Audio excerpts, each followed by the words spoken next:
Her second husband, Alejandro, when Gabby was 15, he assaulted her sexually. Carlos, please, I am aware they had sex. But it was Gabriela who seduced him. Excuse me? She was always jealous of me. You don't know how many times I caught her wearing my shoes, trying on my jewelry, and I'd scream at her to leave my things alone, but no.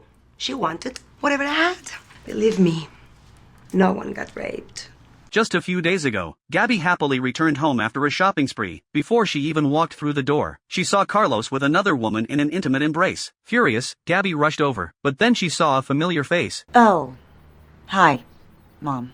Lucia was completely unaware of Gabby's anger. She continued to settle in her luggage, and explained the reason for her visit. It turns out her boyfriend had dumped her, and, with nowhere else to go, she came to stay with her daughter. She planned to live with Gabby and Carlos for the long term. Gabby's frown deepened, because since Lucia left home 15 years ago, they had barely spent any meaningful time together, and Gabby didn't want her mother living with them. At that time, Gabby had just received devastating news from the doctor. Her previous miscarriage had caused severe complications, and she had almost completely lost the possibility of ever having children. Carlos, however, was still determined to have a child of his own blood, and refused to consider adopting. When Lucia found out about this, she immediately showed an unusually eager attitude. What if I was your surrogate? Yeah, I know it might sound a little crazy, but I am the only one in the world that you can trust who will put the baby's needs first. I'll exercise more, I'll eat better. Mother, no!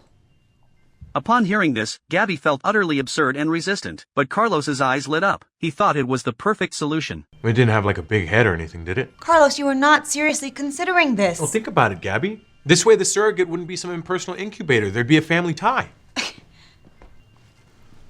I have a migraine. I'm gonna go lay down upstairs. And when I get up, I hope we can all talk about this like rational human beings. To get rid of her mother's shadow once and for all, Gabby suggested they go to a nearby hotel restaurant for lunch, hoping to find a way to escape from her mother. Soon they arrived at the hotel entrance. Just as she was about to step inside, she finally noticed something unusual. What are you doing? I'm going home. What? I thought we were going to talk about how the surrogacy will work. Here's how it's gonna work. You're gonna check yourself into the hotel, and then tomorrow you're gonna plant your childbearing hips on a plane, and you're gonna leave our lives forever. I'm pulling out. Watch your boobs. When Gabby returned home, Carlos immediately scolded her for going too far. Gabby explained that she couldn't communicate with her mother, but Carlos didn't understand at all. But you never even gave her a chance to step up. You just ran away from home. Because if I did, then she would... Because there was a chance she wouldn't have believed me, and that would have hurt a lot worse than anything he ever did to me.